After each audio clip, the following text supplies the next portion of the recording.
ভাই আমরা রাস্তায় খুব অসহায়। আমরা এটা 20-25টা ঘরে ভিতর 200-250 লোক যাতায়াত করতে পারেন। অসুস্থ মানুষ, আমি অসুস্থতার কারণে বহু ডাক্তার দিছি। এই রাস্তার কারণে অনেক কষ্ট বেষ্ট করতেছি। আমার ছেলে মেয়ে স্কুল আইতে অনেক সমস্যার মধ্যে আমরা রাস্তা চাই। আমাদের রাস্তার ব্যাপারে আমি কথা বলতেছি।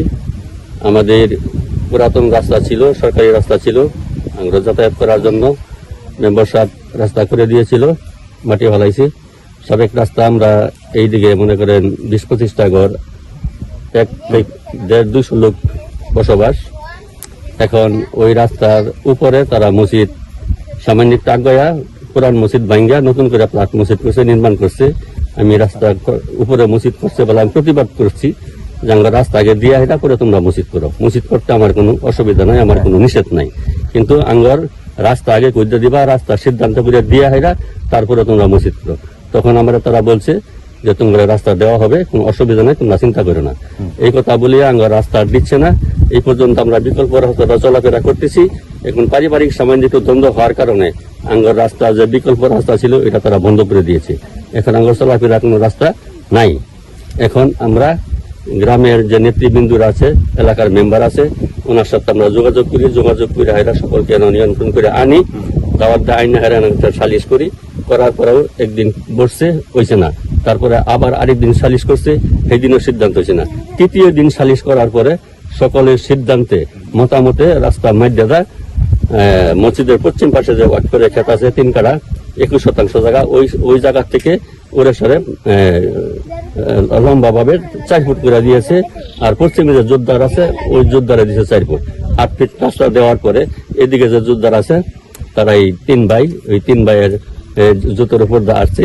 তারা আসার পরে তারা নিজে লগে থেকে নেতৃবৃন্দের সাথে থাইকা নিজে খোঁটা গাইরা তারা রায় দিছে, এখানে রাস্তা দিবে।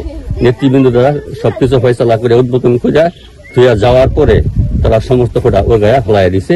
এই হুকুমটা হয়েছে বাবুল ফকিরের হুকুম দিছে যে তোমরা সমস্ত খোঁটা ওর গায়া ফেলাই দাও, টাকা যত লাখ লাগে আমি দিব, এবারে রাস্তা দেব। এই কথা বলে রাস্তার খোঁটা ওর গায়া আপনার কাছে যে পূর্ববর্তী রাস্তাটা ছিল এটা বন্ধ হওয়ার পরে বিকল্প রাস্তাটা পারিবারিক দ্বন্দ্বের জেরে বন্ধ হয়ে যায়। আর এখন আমরা বর্তমানে রাস্তা বন্ধি, আমাদের বাড়ি থেকে বের হওয়ার কোনো অপশন নাই। আমাদের এখানে প্রায় 100-200 প্লাস মানুষ আছে, ছোট ছোট বাচ্চা আছে। এখন বর্ষাকাল, পানির মৌসুম, রাস্তাঘাটে বৃষ্টি থাকে, রাস্তা যাওয়ার কোনো ওয়াই নাই। আর তারপরে যে এখানে আমাদের এই যে এখান থেকে আমরা তো অনেক কর্মজীবী আছে যারা সকালবেলা মোটরসাইকেল নিয়ে অফিসে যায়, তারা রাস্তার জন্য মোটরসাইকেল অন্য কোথাও রেখে আসতে হয়, অন্যর বাড়িতে রেখে আসতে হয়। তারা নিজের শিক্ষার্থী আমাদের এই যে এদিকে রাস্তাগুলো বন্ধ করে দিচ্ছে। কারণ আমরা প্রায় এখানে পিছু খেয়ে পইরা অনেক জায়গায় ব্যথা পাই। আবার আমরা রাস্তা খাই, আগে বলবে রাস্তা আছে, রাস্তা বন্ধই আছে। আমি মসজিদে আইতারি না, রাস্তাঘাটে লেগে খুব কষ্ট আছি আমি রাস্তার কারণে। আমাদের রাস্তা নাই, আমরা স্কুলে যাইতে পারি না, আমাদের রাস্তা চাই। রাস্তায় আমরা আগে অনেক পূর্বে আসু মেম্বার আমলে রাস্তা আমরা করছিল, সরকার অনুদানে রাস্তা করছে। রাস্তা করার পরে তারা মসজিদ করছে রাস্তার উপরে। আমরা তৎক্ষণে বাধা দিচ্ছি যে আমরা মসজিদ রাস্তা সরকারি ভাবে রাস্তা করা হচ্ছে, তাহলে এখানে মসজিদ কিভাবে করে। তারা বলছে ওই সময় যে আমরা রাস্তা পশ্চিম দিকে দিব। তো এখন আমরা পশ্চিম দিকে রাস্তা আনতে চাইছি, তারা বাধা দিচ্ছে, তারা রাস্তা দিবে না। তাহলে আমরা অনেক জনগণ আমরা স্কুল মাদ্রাসা খোলাপানি যাওয়া আসা যাওয়া আঙ্গর যেদিকে ফসল ফলা দিয়ে বিক্রি করা গাড়ি করে নিয়ে যাতায়াতের রাস্তা খুবই অসুবিধা। আমরা এই রাস্তার জন্য খুব পদক্ষেপ নিচ্ছি। রাস্তা চাই, তারা রাস্তা দেয় না। আমরা আগে রাস্তা ছিল, আশু মেম্বারের রাস্তা আঙ্গরে দিছিল, ওই রাস্তা মসজিদ করে বদ্ধ হচ্ছে। এরপরে পারিবারিক ভাবে ঝগড়া বিবাদ হয়েছে, এই কারণে রাস্তা তারা বদ্ধ করে দিছে। রাস্তা বদ্ধ হওয়াকালীন আমরা যোগাযোগ যাতায়াত বদ্ধ।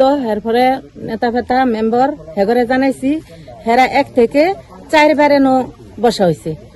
ওরা যারা রাস্তা বদ্ধ হচ্ছে ওরা এই বিবেক মানে নাই, বাড়ি তাই তো পরে আমরা 3 ভাই সিদ্ধান্ত করিয়া যে রাস্তা কি আমরা ইন্দা দিলাম, এটা কিন্তু আমরা হয়েছে না। কিন্তু আমার বাস্তা কইছে যদি তারা জোরে তাহলে জানাই দিবা যে এই আগের রাস্তা থাকবে,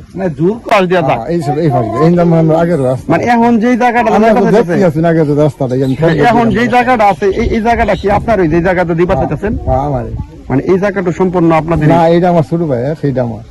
আর ওই মাঝে বড় ভাই, আমরা 3 ভাইয়ের জন্য।